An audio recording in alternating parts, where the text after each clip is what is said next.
Salut tout le monde et bienvenue dans cette nouvelle vidéo dans laquelle on va voir comment modéliser Jack, le célèbre personnage du jeu vidéo Subway Surfers. Alors pour modéliser ce personnage, nous allons utiliser une image de référence qui provient du site officiel, alors de l'Instagram officiel de Subway Surfers. Alors cette image de référence c'est celle-ci. Elle a été réalisée par Cibo Games APS.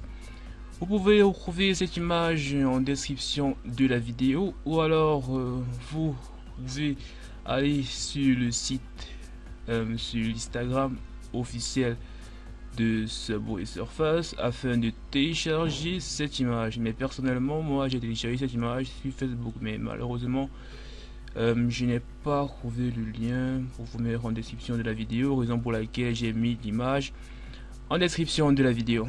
Alors nous allons commencer le tutoriel. Alors pour ce tutoriel, je tiens à préciser que j'utilise la version 2.80 de Blender malheureusement, mais ne vous inquiétez pas, ce n'est pas vraiment grave, vous pouvez suivre ce tutoriel sans souci. Alors de toute façon, si vous avez un souci, n'hésitez pas de le poster en commentaire de la vidéo. Et avant de commencer, je tiens à préciser aussi que j'utilise un add-on présent de base dans Blender. Pour l'activer, il faut aller dans Edit, dans les préférences de Blender, aller dans Add-on, et dans Add-on ici, vous allez taper Loop Tools. Là, et vous allez cocher ici, et c'est tout. Alors, pour commencer, nous allons sélectionner la lampe et la caméra afin de les supprimer. Pour un début, ils ne seront pas nécessaires. Nous allons sélectionner le cube, nous allons le placer en vue de face en appuyant sur la touche 1 du pavé numérique et on va cacher ce cube. On va faire Shift A. Nous allons aller dans Image et nous allons cliquer sur Reference. Nous allons aller sur le bureau tout simplement parce que j'ai mis mon image de référence sur le bureau. Nous allons cocher ici afin de voir les images qui se trouvent sur le bureau facilement et nous allons cliquer ici sur jack.png.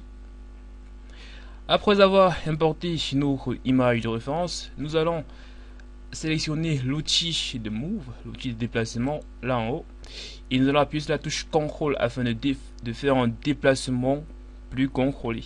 Alors on va sélectionner ici et on va maintenir la touche CTRL enfoncée. Ici c'est plutôt bon.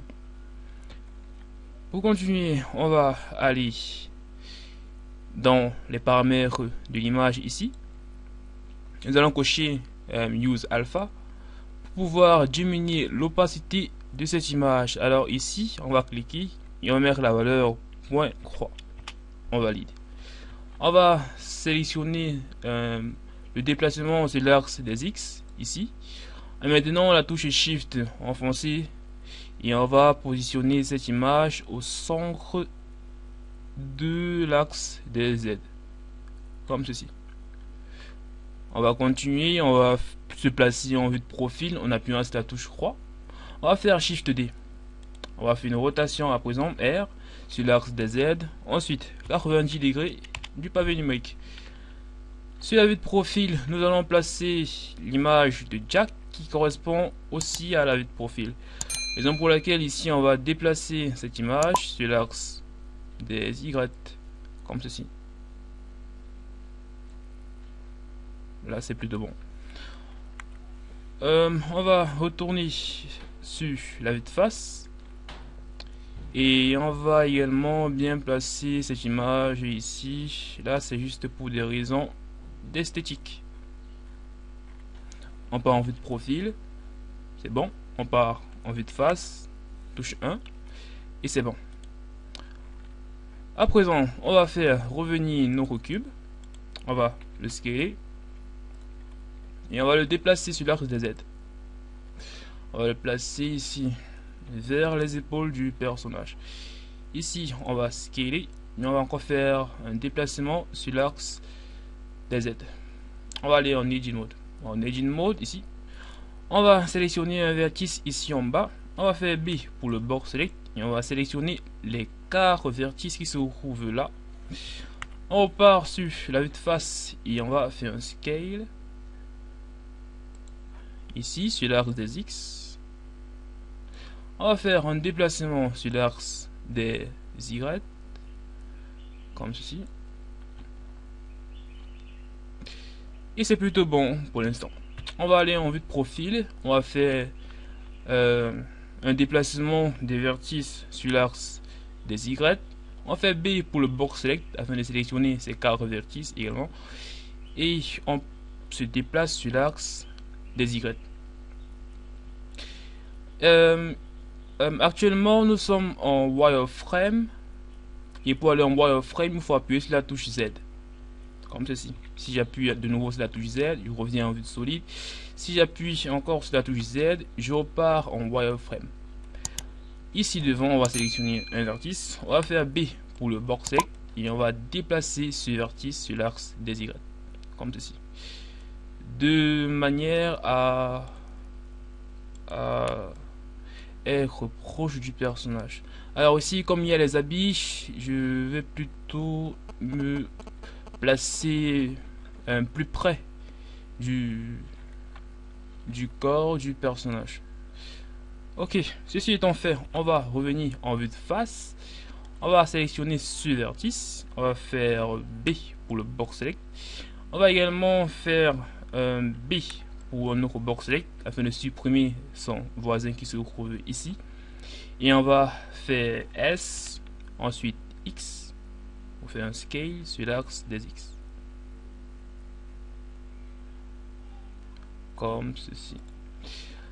Ici, au milieu, on va faire CTRL R afin d'ajouter une edge loop. On annule le déplacement afin qu'il se place bien au centre du cube. On sélectionne un vertice du côté gauche, on va faire B pour le box select et on va supprimer tous les vertices qui se retrouvent de ce côté. On va faire X, ensuite delete vertice. On appuie sur la touche Tab pour revenir en vue de solide. Non, pour revenir en objet mode, je veux dire, et ensuite Z pour revenir en vue solide. On va aller dans les modifieurs. On va cliquer sur Add modifieur et on va ajouter le modifieur Mirror. On va cocher Clipping afin de fusionner les vertices au niveau de l'axe des Z. Et on va rouler ici. On va continuer avec Tab pour Edit Mode, Z pour le wireframe. Et on va faire ici CTRL R. On va ajouter une edge loop là. Ici, on va sélectionner un vertice là. On va faire B pour le box select et on va déplacer ce vertice ici.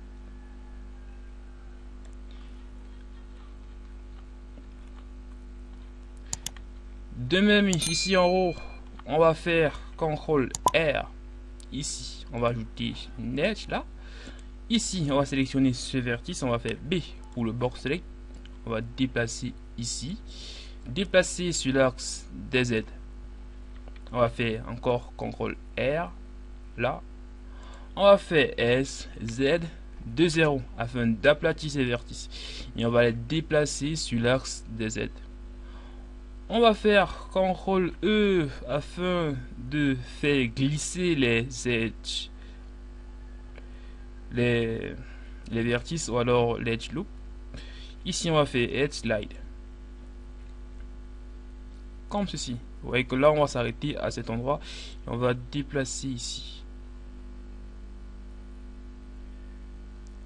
Pas trop quand même. Et c'est plutôt bon. On part en vue de profil. Et en vue de profil, on va déplacer ces vertices comme ceci. Ok. Sur la vue de face, on va faire CTRL R afin d'ajouter quelques edge loops. Ici, on va déplacer ça vers le haut. On va sélectionner l'outil de scale qui se trouve du côté gauche ici. Et on va scaler celui-là sur l'axe des Z. Ici également, CTRL R. On va faire un scale. CTRL R. Et on va faire un scale. Ici également, on va même mettre encore une edge là. Une autre ici. Et une autre là. On appuie de nouveau sur la touche Z pour revenir en vue de solide. On va faire CTRL Tab pour aller en mode sélection de face. On va sélectionner les faces qui se retrouvent ici sur la vue de profil. Ces faces étant sélectionnées, on va aller en vue de profil. On va faire Z pour le wireframe. On va scaler cela sur l'axe de Z, comme ceci. On va sélectionner l'outil de move, de déplacement, et on va se déplacer un peu là. On va encore sélectionner l'outil de scale et on va scaler cela comme ceci, un tout petit peu. Ok, cool. On va faire de même avec cette edge loop, CTRL Tab, afin d'aller en mode de sélection d'edge ici. Alt clic droit, vue de profil, Z pour le wireframe, et on va un tout petit peu scaler celui-là sur l'axe de Z. Juste un tout petit peu. Et par la suite, on regarde un peu à quoi tout cela ressemble.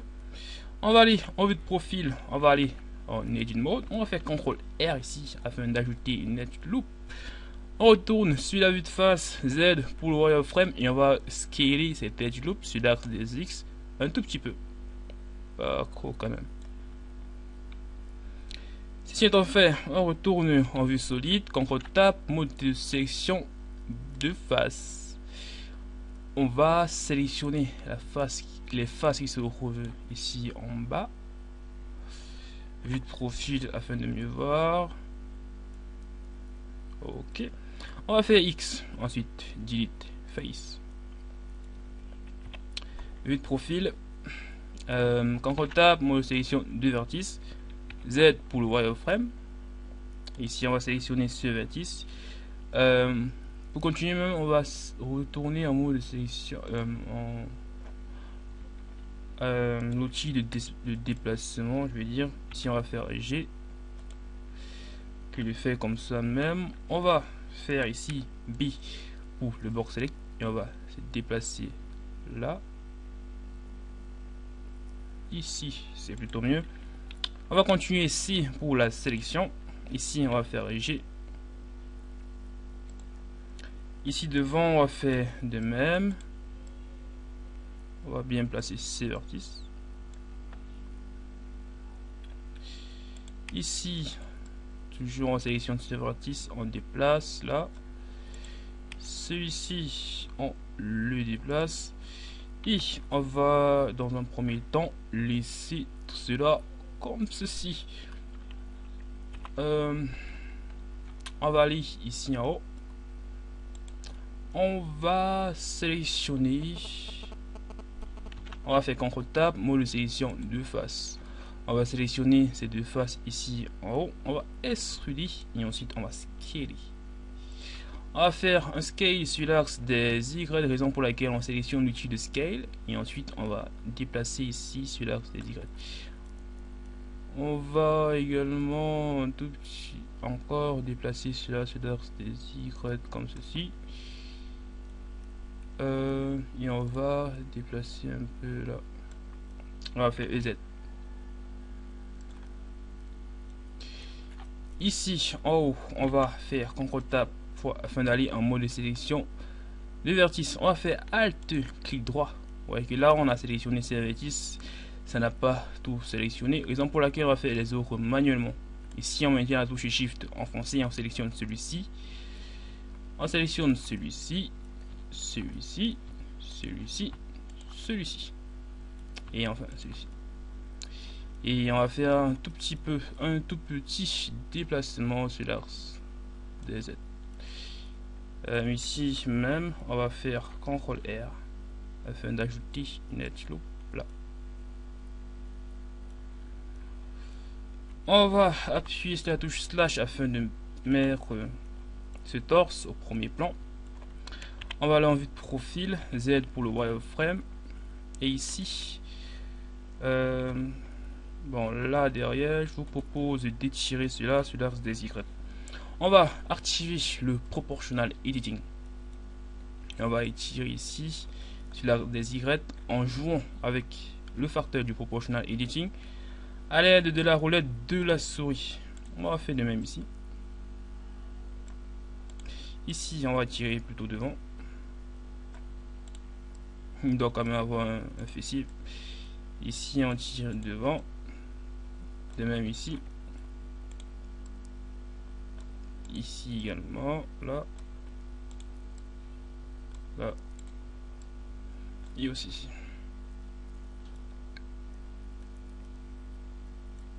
Ok. Ici on va faire CTRL R là. On va également un peu déplacer cela devant avec toujours le proportional editing activé. Ici en haut on va déplacer ce vertice sur l'axe des X en diminuant le facteur du proportional editing. Ici un peu derrière, là un peu derrière, ici là, et c'est plutôt bon, je vais dire. On va désactiver le proportional editing. On va faire on va sélectionner ici en maintenant la touche Shift enfoncée. On va faire CTRL E et ensuite Edge Slide un peu ici. On va un peu mettre ce vertice vers le haut. Celui-ci, on va un peu le mettre à l'intérieur. Ici également, là, ici, là. Et c'est plutôt pas mal. On va faire CTRL S afin d'enregistrer notre projet. On va aller sur le bureau et on va appeler notre projet Jack. On va retourner en objet mode, car c'est en objet mode que l'on peut ajouter le modifier subdivision de surface, comme ceci. On va cliquer ici afin de mettre la valeur de la viewport à 2. Et ensuite, on va appuyer sur la touche W et ensuite Shade Smooth. On va retourner en Edit Mode. On va faire A.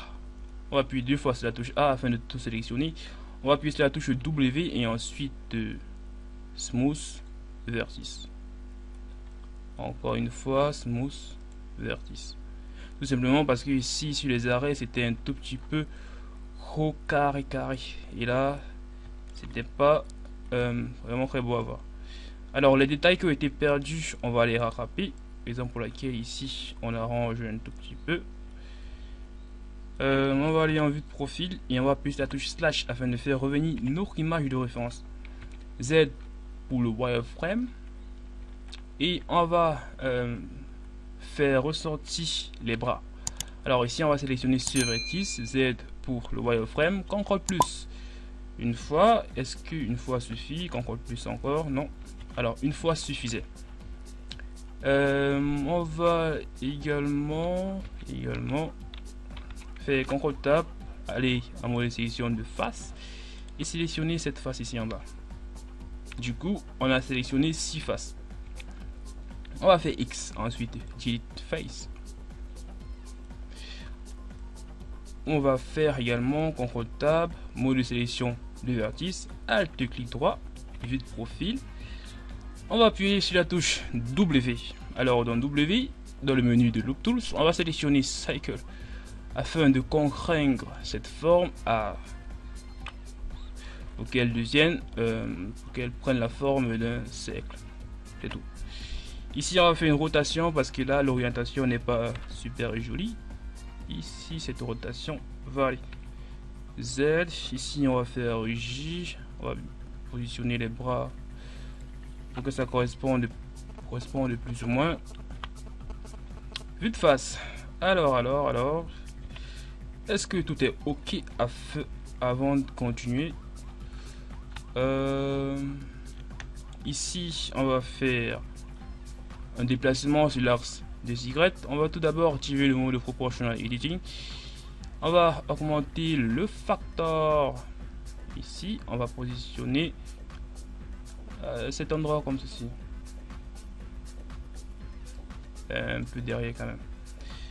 On désactive le proportional editing, Z pour revenir en solide, et c'est plutôt bon.